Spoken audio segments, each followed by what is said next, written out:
Right, so this is part two. Just putting my chair in. Right, this is part two.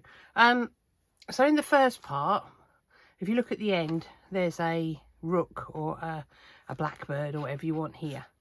I sat and ummed and ahed and decided actually I didn't like it. So I've taken it out. And the way I did that was I used some texture paste around the edges to get rid of the line of the bird.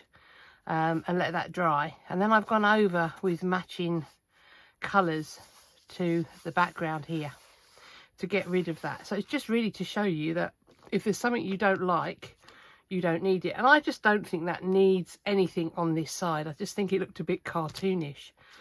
The other thing I've done is I've gone over with clear gesso to make it so that I can use watercolours on it, because I just find they're a little bit more forgiving. It also means I can use my pens, which is something that I don't often do if I'm doing mixed media, but I am learning all the time. I'm trying to make use of everything that I've got. So I've got three colours here. I've got like a brown. They're all very similar. That's a lighter one, and that's the darker one. So I've got three. So chest them out, put them in order that you want. So I'm looking at the tree to start with. So I'm going to start with this one, and I am just colouring in some of this, making it a little bit darker. Now this had a white edge. I don't like white edges, and because it's already got shading, if you put pen over the top, it takes that away.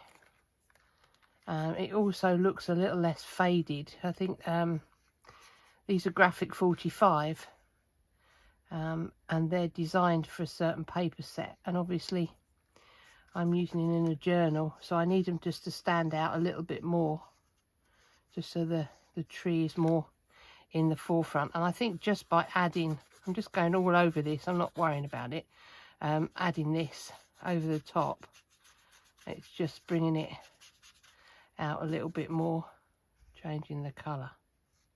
So I'm just doing that. I haven't come off the tree, I've just literally gone over the tree.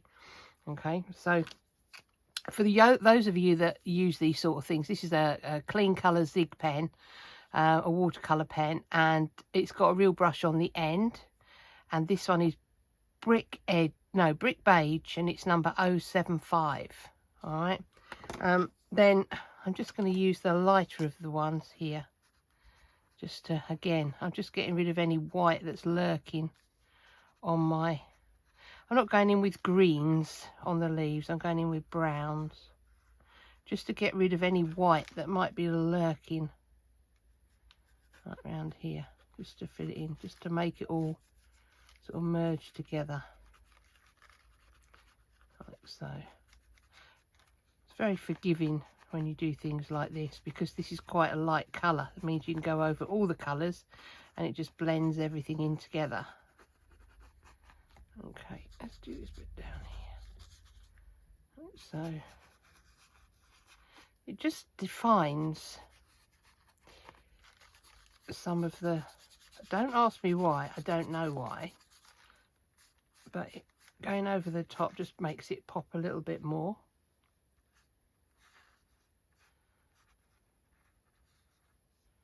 So all the bits that had white around have now got a little bit of brown around them, which to me makes that more aesthetically pleasing.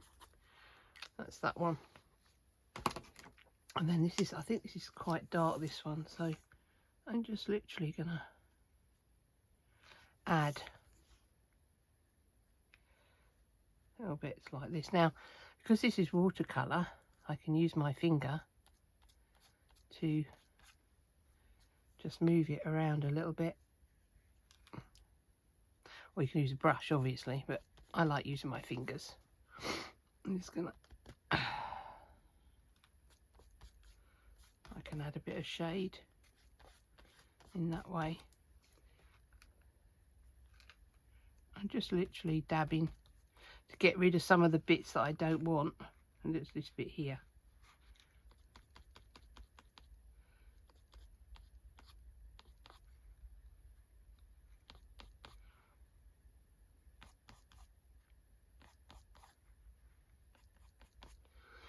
I'm just actually bring these in bits in. So you've got edges. This will just darken slightly.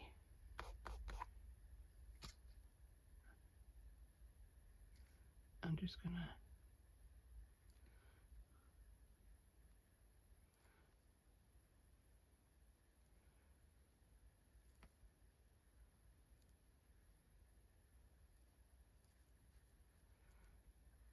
there you go.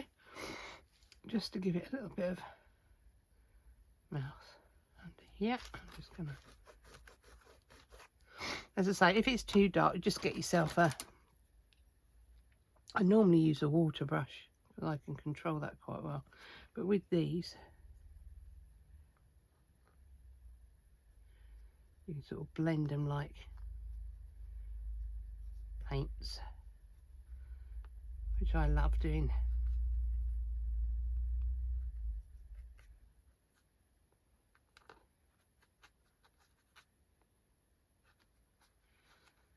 And again, all I'm doing is looking for white edges, things that are standing out. So just having a little bit of shadow where there should be. And this doesn't feel right to me either. So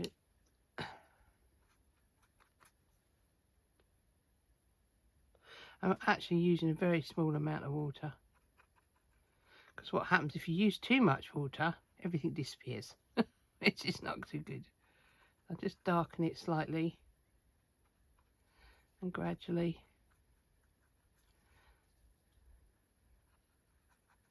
it will get better, like so. Okay.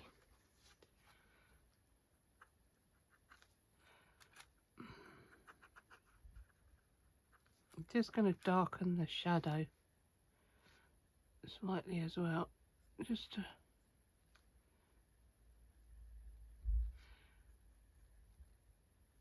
it's a bizarre thing really, because you would think that when you're sort of trying to make something stand out a bit more, you put more white round it, but it doesn't actually work like that. You need to trick your eye into seeing different things. Right, okay, so now I'm going to go on to watercolours. We're going to have a go at those pumpkins just for a bit. I'm not going to do anything too exciting. I'm just going to make them stand out a little bit more. I don't want to make them stand out too much more, because obviously the main... Now, yes, make sure your paints are dry before you put the... Yeah, before you put the lid down. Okay, so I'm going to put my paints on this side of the book so you can see. I'm going to get myself a brush. Now I'm not going for a little brush, I'm going for a bigger brush. I find that little brushes are very hard to deal with, and I'm going to look for a colour that is sort of like this maybe. Let's see what that's like. Let's get them wet. If I've got some water, here we go. So when you're using a palette, just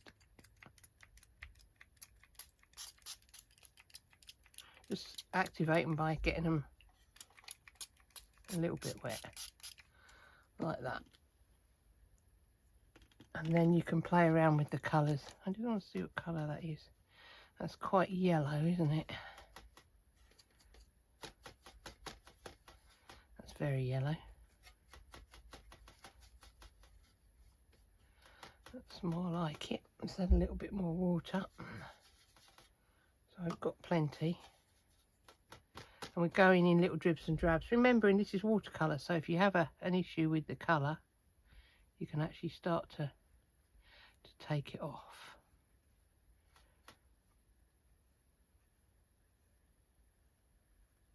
And I'm just literally touching up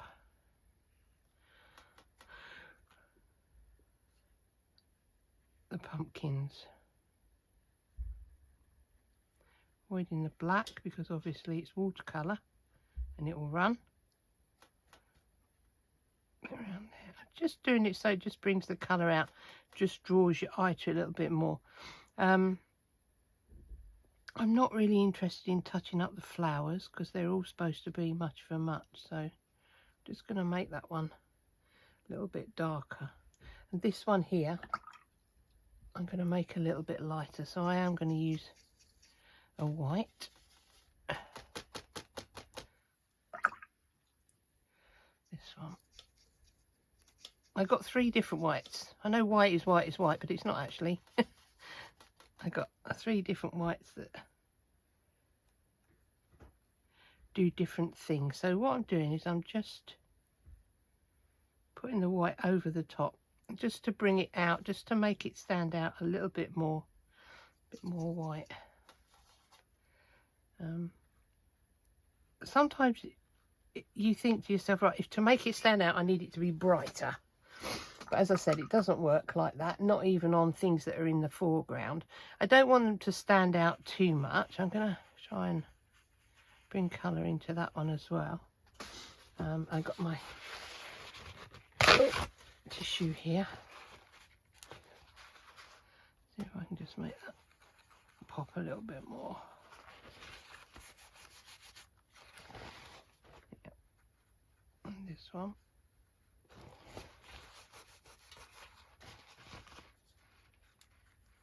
It might be too subtle to see on the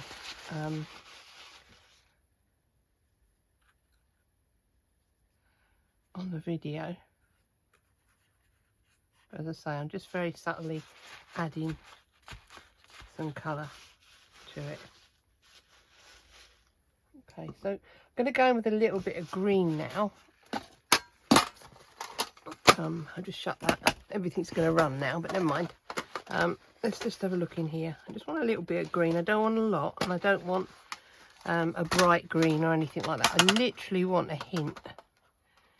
Something. Oh, see, this is what happens when you don't dry everything before you shut the palette.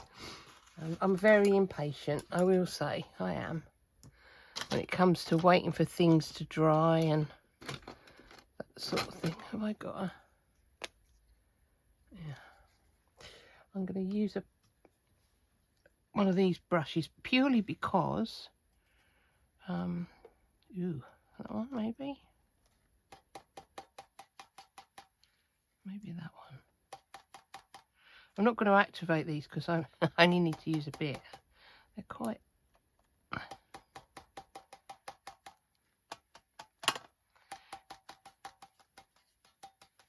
Right, okay, so now I need to add... I think I do a tiny bit of... What should we add? I think that's... Let's add blue. Not too much.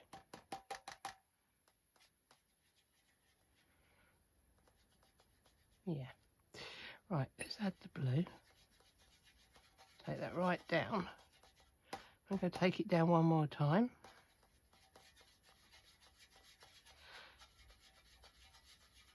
And one more time.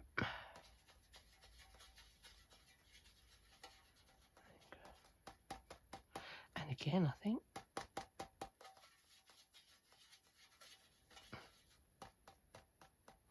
And again. So what I'm looking for is a deep green that is almost black.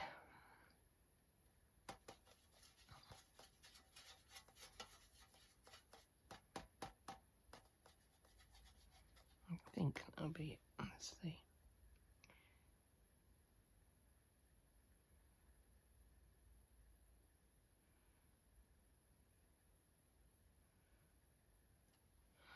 Right, poetic license,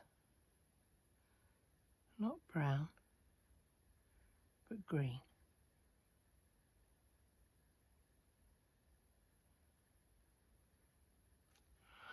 Like so. Okay, and we've got a little one here. Just following the lines of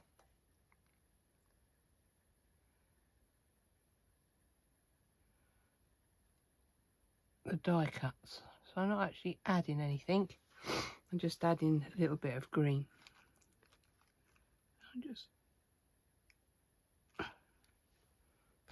might take that down a little bit. Let it dry for a little tiny bit and then just take some of it off. Yes.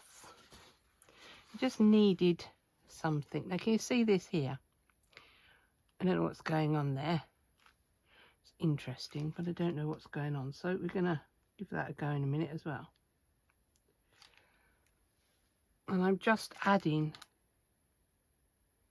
little amounts of the green down here. And as I say, when you leave them for a few seconds and then you can take off the excess and it makes it a little bit duller, which is better. Okay, well, I don't know what's going on up here. I think, is that the dark one? I don't want that one. It's this one. Yeah. I have no idea what's going on up here, so we go over this.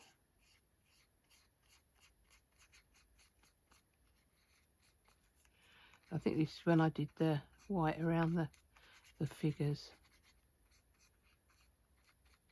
If that doesn't work, then I'll go back and use the brown watercolour.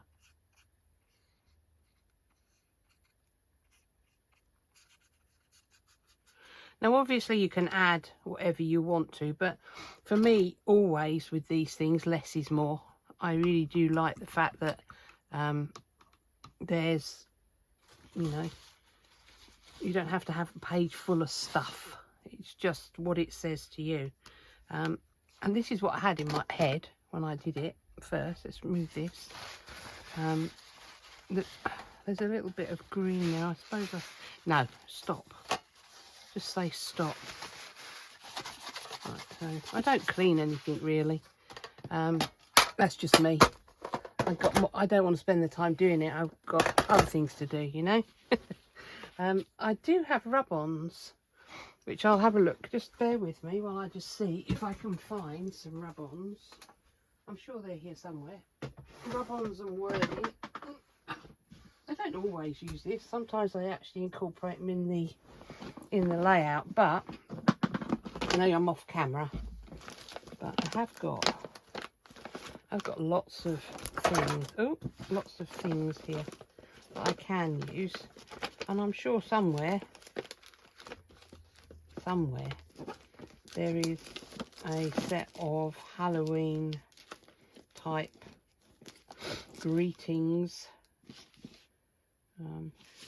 I use a lot of these. These are 7 Dot Studio, which I've got quite a few of those different things. I'm just having a look to see if I can see anything. Trouble is, I get all this out and look at it and say, actually, no, that's not going to work. I've got some of the Tim Holtz stuff as well, like the here's that one. I've got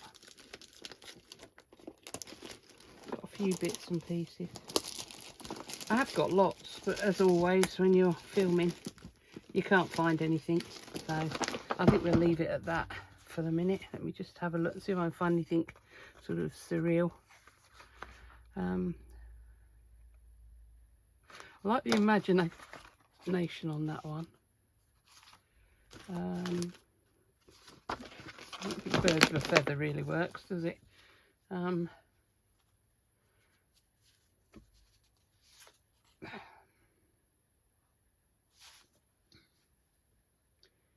Some of these are out of the arc, some of these sayings. I get them all over the place. There's loads of them. I know Tim Holtz does black ones that are Halloweenish. Oh, Happy Easter. That's no good, is it? You're my favourite monster. No, I don't think so. Let's have a look at some of these and see what we've got. I don't think You're My Favourite Monster really does it, does it? If the broom fits, ride it. No. Gauze goes Happy Haunting. Cast a spell. What else we got here? No, not there. What's this one? Is this the same one?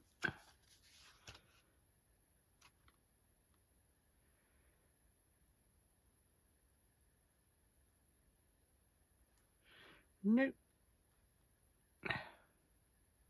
So I've got all these sort of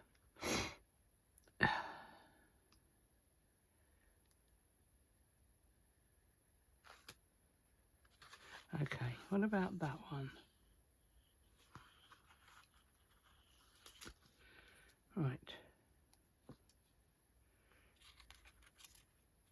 Obviously we're going to break it. I just want to have a look and see. I always lay these out first and then make a decision if I'm going to use them or not. Sometimes I don't put anything on. Just cut this one out. I haven't actually used a lot of stamping or any sort of black marks on this one. I wanted to sort of concentrate on using the die cuts because I've got hundreds and I need to find a way to use them. So I don't really want to do that. And I think that's just too big. So I think I'm going to go with, it doesn't have to mean anything to anyone except me, but that actually does mean something to me. So let me just have a look, just one more look just through this lot and see if I've got anything here. What about always be on the lookout for the presence of wonder? That's interesting. What seems ordinary is often the extraordinary. Ah, what about that one? Right, so if I'm doing this, I normally just peel those off, and I've got a terrible thing about not getting these straight. It's often extraordinary. Right, okay, so let me get a ruler, because I don't like rulers, but I do this wrong so many times. I feel that I feel the need to at least try. Right, okay, so let's put that on there like that. Right, let's use that as a guide then. Right, and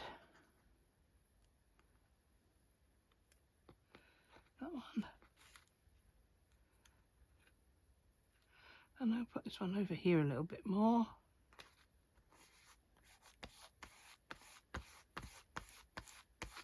There you go.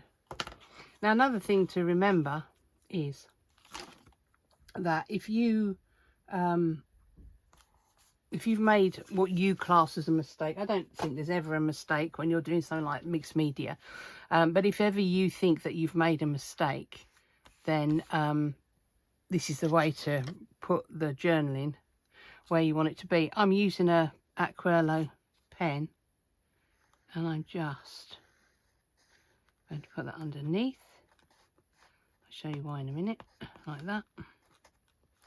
I am going to stick these down in a minute, but like so. So when you're sticking these on, I just wanted to do that so I could see where they had to go back.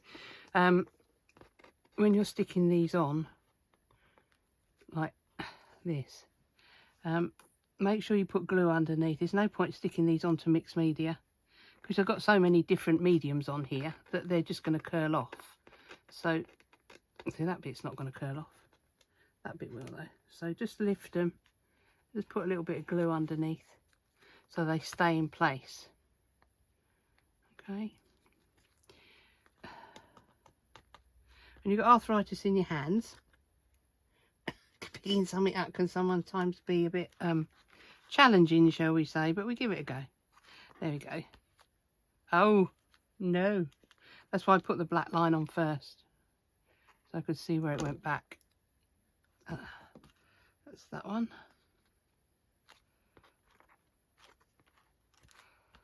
And this one here. Just lift off one side and do it that way, and then lift off this side and do it that way. Now the black pen itself is water reactive, so that means that I can go in with water and just bring that down a bit, like so. So I can smudge that in. too much water. And under there and under here as well. Making it a bit squidgy, because it is, after all, Halloween. I quite like the dark on there, so you can always go back with the pen. I'll hold it up to the screen in a minute so you can see what it is. And then just, I was introduced to these by Mags Woodcock, who is a great mixed media person, an artist. She does the most amazing things with, well, I'm just awestruck, to be honest. If you want to check out her channel, then do so. It's at Mags Woodcock, and she's also on the design team for Paper Artsy, and she appears in magazines as well, so worth looking at. So she introduced me to this, and what it is, it's a water-based black pen, so Stabilo. Okay, and the idea is that you can outline things with it and then use water to activate it and drag it so that it looks like shadow, or it fits in with what you're doing. And I like the black up here because I've got the black down here. Otherwise, bringing it all together is quite hard, but I think that does it. I think that's fine. So I'm going to leave it there. I'm not going to do any more to that one. I like that one. My only thing is I wish that maybe these were a little bit more in your face, but I think they're ethereal. Is that the word? Yes. So they look like ghosts just walking out and away. And now I've put the face on the pumpkin. I'm happy. So I hope you enjoyed it. Anyway, there'll be lots more to come. I am doing loads more things. I did a picture a little while ago of a ghost in a cat, which you can see on my Instagram. I just want to show you the tags that I've been doing with the ghosts on for Halloween. If you're interested, if you go on Instagram, you'll actually see what I made, and sort of not instructions, but it gives you an idea of how I did it. So that's it, all finished. Thank you very much for joining me. I much appreciate it. Look out for more videos. If you like this, please subscribe, turn on your notifications and like, and I hope to see you again soon.